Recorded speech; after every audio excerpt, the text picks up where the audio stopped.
ஓசியா அதிகாரம் 8. உன் வாயிலே எக்காலத்தை வை.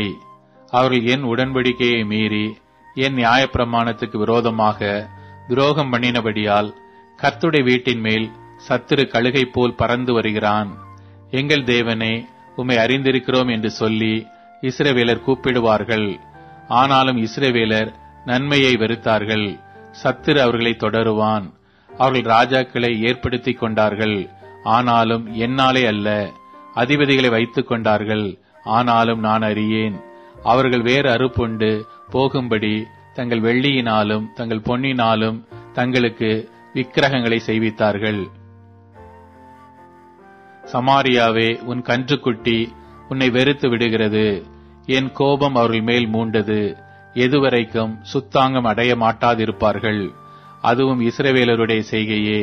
தட்டானதை செய்தான், ஆதலால் அது தேவன் அல்லவே.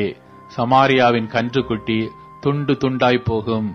அவர்கள் காற்றை விதைத்து சூறை காற்றை அறுப்பார்கள். விளைச்சல் அவர்களுக்கு இல்லை. கதிர் மாவை கொடுக்க மாட்டாது.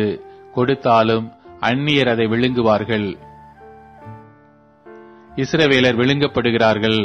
அவர்கள் இனி புற ஜாதிகளுக்குள்ளே விரும்பப்படாத பாத்திரத்தை போல் இருப்பார்கள்.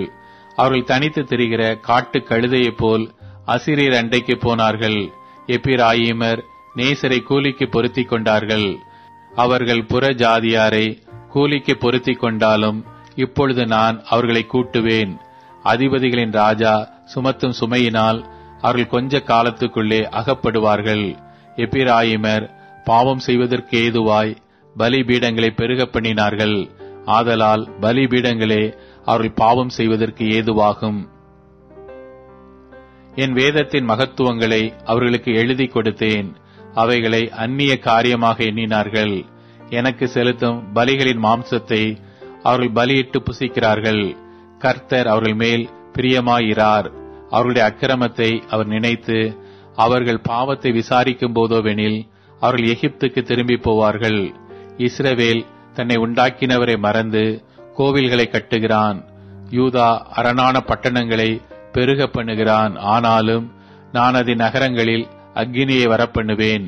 அது அவைகளின் கோவில்களை பட்சிக்கும்.